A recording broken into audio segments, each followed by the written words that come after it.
Hello and welcome back to the House of Monkeys. This is our sixth season with this Preston North End save, and already we've got some quite high ambitions from the board. They want us to reach the quarterfinals of the Europa League this season, top half finish again in the Premier League, and then be competitive in both the FA Cup and the Carabao Cup. So I'm glad they've got such high expectations on me and the team.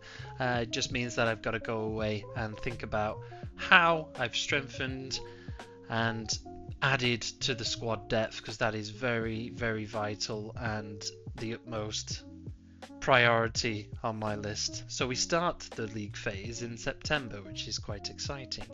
And this is what the table looks like. So the teams that got promoted were Coventry, Leeds are back in the Premier League again, and Sheffield United have come into the fray this season as well. So they're must beat teams.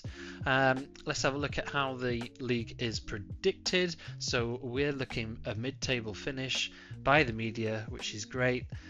Forever climbing that table in terms of where we were when we first came in, and then that's the kind of team of the season to watch as well. So unfortunately none of our players in there, but time will be healthy with us, and we'll hopefully have a player or two in the future. But let's have a look at our recruitment. That's the main thing. How have I strengthened our team this summer? We've had loads of transfers in. Oh, not a lot. A few transfers in, a few transfers out. So as you can see, I've spent 95 million and 95 million going out. So far, the window is still open. It's the 10th of August, but I'll show you who I've brought in and who's gone.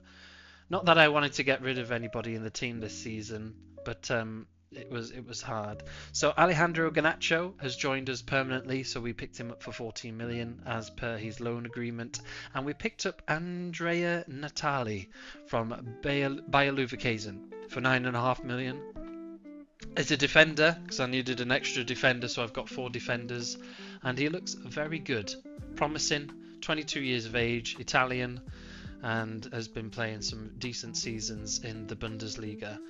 Joe Walsh has left to join Newcastle. They needed a backup keeper, so he's gone. That's fine, because I brought in someone from the youth side, the youth squad, which will help us with our registration for the European competitions. So that is the end of that season, and then here it is, the big ones that have come in with, Garnacho for 14 million, and we've got Giovanni Reid for 43 million, who came in from Lille. Very good stats, quite pricey. Hopefully he turns out really decent, but he's going to be strengthening our right back option with Elias Bohm, and he looks good. He looks promising, so I hope he can integrate into the team, and he's on quite a high wage, but hopefully he can get his games kicking on with us. And then on the left side of left back, we've got Berke Yilmaz, who came from Fiorentina, the Italian Serie A side. Sorry, I've just noticed I've not even looked at their career stats, so you don't know where they've played before.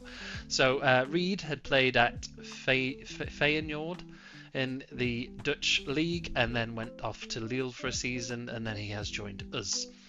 And then Berke Yilmaz, Turkish international, has got lots of caps on a high wage, but has played very 2 good seasons in Serie A, and I think he's going to be a good option at left back. And that's the reason he's come in, is because we got rid of Joe Scally. Some Bayer Leverkusen came in for him with his minimum fee release clause, so I needed to have a look at another left back option, and Berke was a good buy for us there.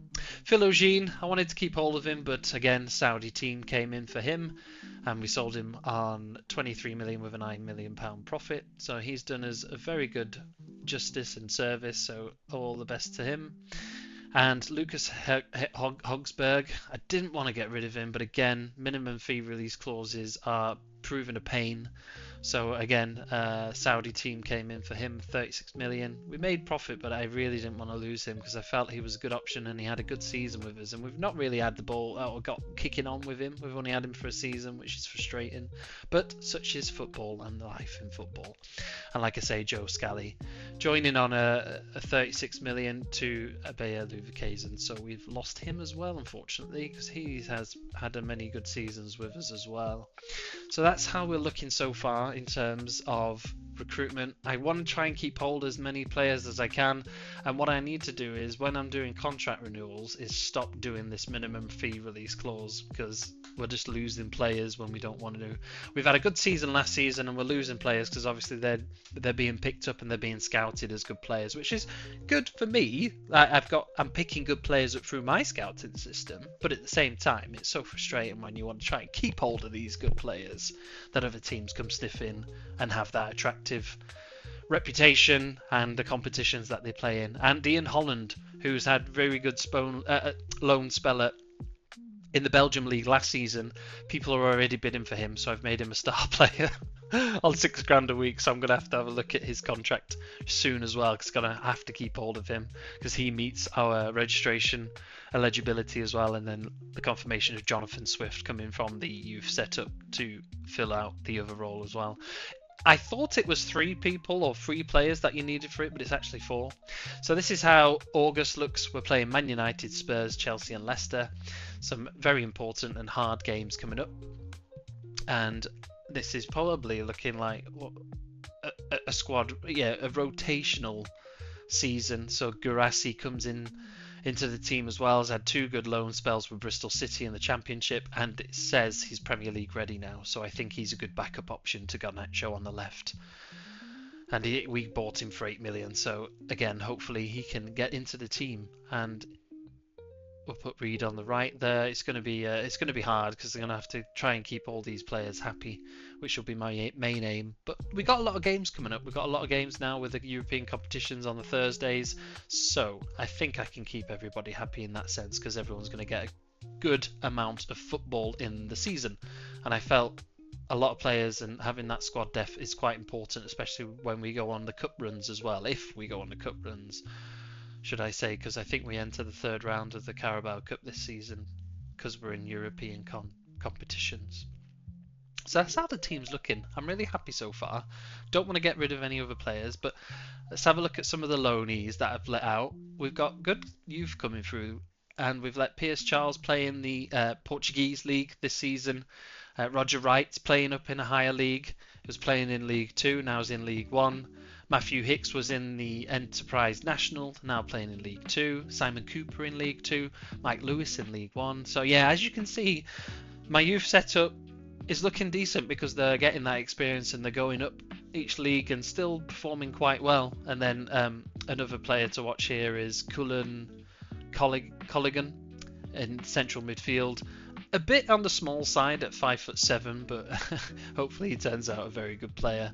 And then James Wilson and Josh Achapong and Mohamed in the French League and the Championship respectively. So lots of players to watch and keep hold of and see how they develop, because Ray Morris was playing in the Australian leagues and then all of a sudden become a Championship sort of player. So he's gone to Blackburn on loan. Hopefully he might be a nice decent backup for the team in the future too. So I feel we've got good side, good loanees coming through, good youth coming through, and Ashley Hannon Wheeler scoring goals in both League 2 and 1, and now has been picked up for the Championship with Oxford United, so hopefully he can have a decent season with them and get double figures again, because if he gets double figures, I think he might be a good striking option in the future too. So yes, and Osakuma as well is on loan with Sheffield. Not Sheffield. He was on loan with Sheffield Wednesday. He's on loan with Southampton, and he's another one that is going through the leagues and getting good average ratings as well. So again, another good player in our youth system to come through.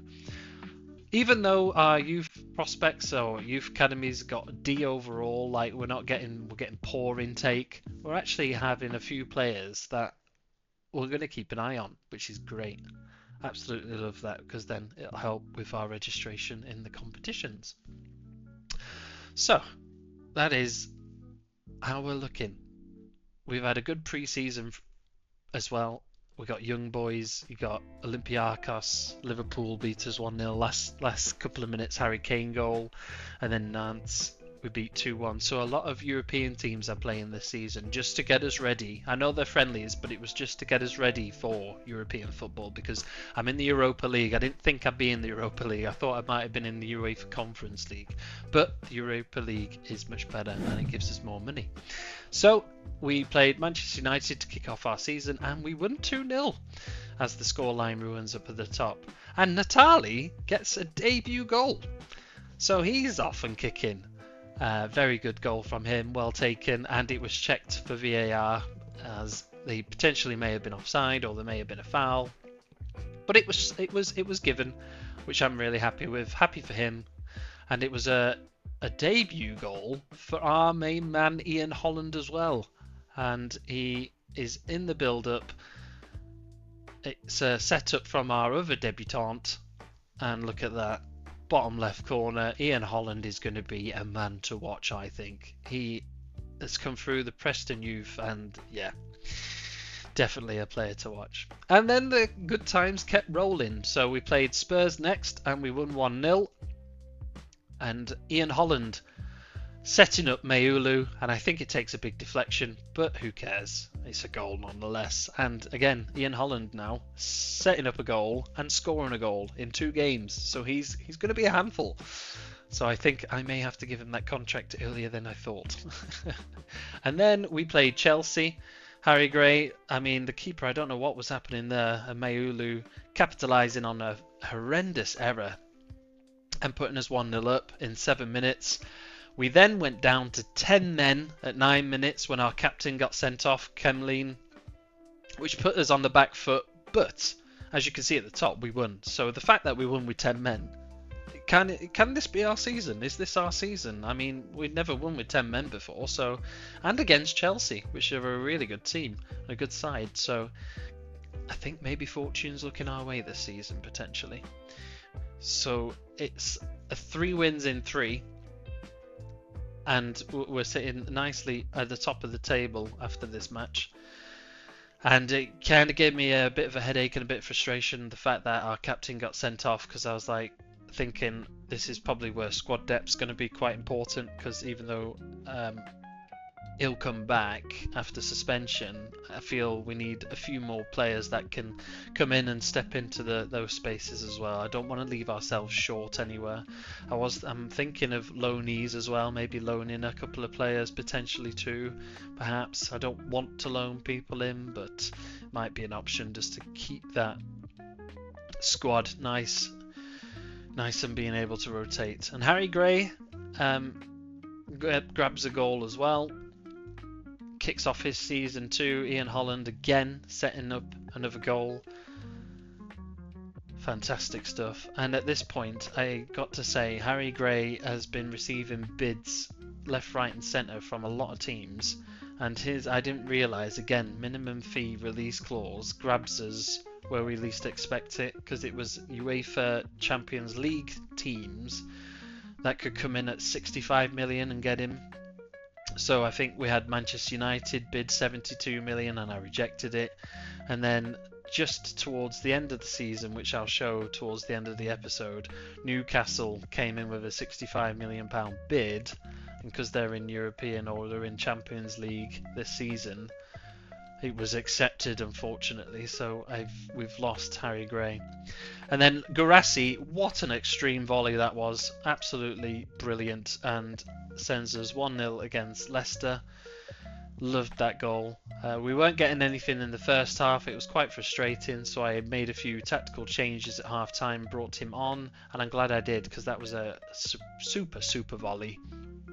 And he's already off on the score tally as well for Preston North End then as well. And it was a good goal by Leicester, who are around the bottom, towards the bottom part of the table, but they've got a decent team, I've got to say. Like Louis Page there, and they had Fatoué on the right, Mason Mount. He's not to be given space either, because he's a good footballer. So it was a bit of a poor deflection that fell to one of their players. Bit of a frustrating goal to concede, to be fair. And it ended 1-1 to tie off August. And like I say, the transfer window is now closed, and we we were on an unbeaten run, really. 2-0 against Man United, 1-0 against Spurs, keeping nice clean sheets as well there. 2-1 against Chelsea with a red card, our captain being sent off was quite frustrating, and 1-1 against Leicester. So that goal that Harry Gray scored against Chelsea is his last Preston goal. And we've been giving Bradford in the Carabao Cup. We've got Anderlecht in the UEFA Europa League, Celesti, which I'm pretty sure might be not the actual team in Italy, Olympic Lyon, Bayer Leverkusen, Young Boys, Dynamo Kiev, Copenhagen, and Karabag, who play in Azerbaijan. I had to have a look because I had never seen that team before. So yes, we're sitting second in the table with a fantastic start to the season, and Aston Villa are on the same points, but they on the same goals for, but have conceded one less than us. So they're on to a fantastic start as well. Obviously, that's the three bottom teams, Leeds, Norwich and Sheffield United, but it's still the beginning of the season yet, so that can easily change, and so can us being at the top. So my aim this season is to try and finish 5th and above, and we've spent all our money and we're in a deficit in the wage budget because obviously with Harry Gray going for 65 million, I had a bit of money to play around with again, and we had to replace him as well. I didn't want to leave us short in striking options, so he's gone to Newcastle United, and yeah, good luck to him. It's a shame, but so it's hard to keep players sometimes. So I've bought in Lewis Miley from Newcastle, who's had decent games with them over the course of his career. He's had good loan spell at Sheffield United and then Monaco in League One last season. So he's going to add the squad depth and be a bit of an option in terms of defensive midfield and central midfield. And he's still at a sprightly age of 24. And then we got Kay Furrow from Genk in the Belgium League. Bought him for £42 million. He looks very good in terms of striking, not a backup but an option there in striking. So he played at Club Brugge, went to Wrexham to play in the Premier League, and left Wrexham, joined Genk, and has had lots of goals since joining those in the Belgium League. So hopefully he can kick off and get goals for us too. 6'3", and he's got good stats. And obviously he's a consistent performer. That was one thing that was a downside to Harry Gray's game, was that he wasn't a consistent performer. So hopefully these additions will help us have a fantastic season, which we've already getting off to a good start for. But hopefully I feel I've got the right people in, and I've kept hold of the players that I wanted to hold as well. I mean, Dayan Mathali was wanted by Saudi teams, but no one came for a bid for him, which is good. But he's got a slight concern because he wants to join for higher wages. So that was August. Hopefully we can show you next episode some of the European games and how we get on. But it's going to be an exciting season. Thank you for watching. See you next time. Stay cheeky.